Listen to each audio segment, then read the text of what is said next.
साथियों नमस्कार। बहुत ही अच्छी चर्चा होगी आज की, बहुत अच्छी इंफॉर्मेशन आपको दूंगा। दोस्तों वीडियो पर बने रहिएगा। चैनल को सब्सक्राइब नहीं किया है तो सब्सक्राइब कर लीजिएगा। नोटिफिकेशन बेल को ऑल पर क्लिक करें ताकि जब भी कोई ऐसी इंफॉर्मेटिव और महत्वपूर्ण वीडियो डालें वो आपके पास नोटिफिकेशन के जरिए पहुंच जाए। दोस्तों सबसे पहले जो खबरें मीडिया में चल रही हैं उस पर चर्चा कर लेते हैं। और बहुत से लोगों के वीडियो पर मेरे कमेंट भी आए कि चाहे कुछ भी हो जाए सरकार 1.92, 1.94 और 1.96 से ज्यादा फिटमेंट फैक्टर 8th पे कमीशन में नहीं देगी। और मीडिया रिपोर्ट्स दावा कर रही हैं कि कर्मचारी संगठन मन बना रहे हैं कि 8वें वेतन आयोग का गठन जैसे ही सरकार करेगी तो फिटमेंट फैक्टर 2.86 की मांग रखेंगे। अब यहां पर समझने वाला मुद्दा यह है कि 2.86 फिटमेंट फैक्टर क्या सरकार दे देगी। और जो कमेंट्स बहुत से लोग करते हैं वीडियो में 1.92, 1.94, 1.96 फिटमेंट फैक्टर की, क्या यहीं तक सीमित रहेगा अगला पे रिवीजन? क्या इससे ज्यादा फिटमेंट फैक्टर नहीं मिलेगा बेसिक पे के रिवीजन के लिए, पेंशन के रिवीजन के लिए, कर्मचारियों के लिए? तो दोस्तों 7th पे कमीशन में, पहले 7th पे कमीशन के बारे में थोड़ा सा जान लेते हैं। आपको भी पता होगा 7th पे कमीशन में कर्मचारियों का जो बेसिक पे का रिवीजन किया गया था वो फिटमेंट फैक्टर 2.57 से किया गया था।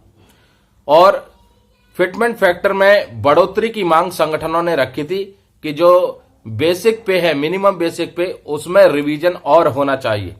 इसलिए फिटमेंट फैक्टर 2.57 में बढ़ोतरी करके 3.68 किया जाना चाहिए। हालांकि ये सालों पुरानी मांग को सरकार ने अभी तक स्वीकार नहीं किया। अब मीडिया में कई तरह की खबरें चल रही हैं। मीडिया में जो खबरें चल रही हैं उस पर बाद में चर्चा करेंगे। पहले जो सरकार के ही दावे हैं उस पर चर्चा कर लेते हैं। पिछले 10 सालों में 2014 से लेकर के अब तक केंद्र सरकार की तरफ से कई महत्वपूर्ण रिफॉर्म्स किए गए इकोनॉमिक कंडीशंस को बेहतर बनाने के लिए। और इकोनॉमिक कंडीशन बेहतर भी हुई। देश की अर्थव्यवस्था बाकी देशों की तुलना में बहुत तेज गति से आगे बढ़ी है। कई क्षेत्रों का विस्तार हुआ। प्राइवेट सेक्टर्स हो या गवर्नमेंट सेक्टर्स हो, बैंकिंग सेक्टर्स हो, हर क्षेत्र में अच्छे रिफॉर्म्स हुए हैं और हर क्षेत्र ने पहले से ज्यादा तरक्की की है। 2014 से लेकर के अब तक के जो जीडीपी ग्रोथ के आंकड़े हैं वो भी बेहतर से बेहतर होते चले गए हैं। सरकार के पास जो टैक्स कलेक्शन आ रहा है वो भी रिकॉर्ड स्तर पर आ रहा है।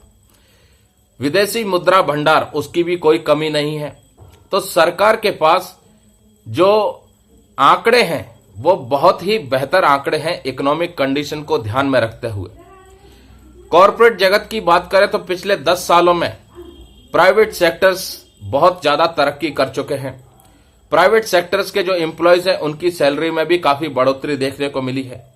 बीच में वैश्विक महामारी आई थी कोविड-19, उससे भी बहुत सी देश की अर्थव्यवस्थाओं को धक्का लगा था। अपने देश की अर्थव्यवस्था को भी धक्का लगा था। लेकिन कोविड-19 महामारी के बाद देश ने बाकी देशों की तुलना में बहुत तेज गति से प्रगति की है और पहले से ज्यादा तेज गति से प्रगति की।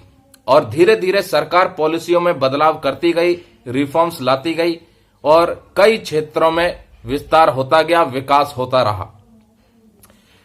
इकोनॉमिक कंडीशंस, जीएसटी कलेक्शंस, विदेशी मुद्रा भंडार बेहतर से बेहतर परिस्थिति में आज दिखाई दे रहा है। और सरकार भी दावे कर रही है और खुद रिजर्व बैंक ऑफ इंडिया ने भी दावे किए हैं कि विदेशी मुद्रा भंडार में रिकॉर्ड स्तर पर जो है आंकड़े आ रहे हैं। लोगों की जब परचेसिंग पावर बढ़ती है, यानी उनके पास जो सोर्स ऑफ इनकम है उसमें बढ़ोतरी होती है, तो जाहिर सी बात है नॉर्मल चीजों की महंगाई भी बढ़ती है।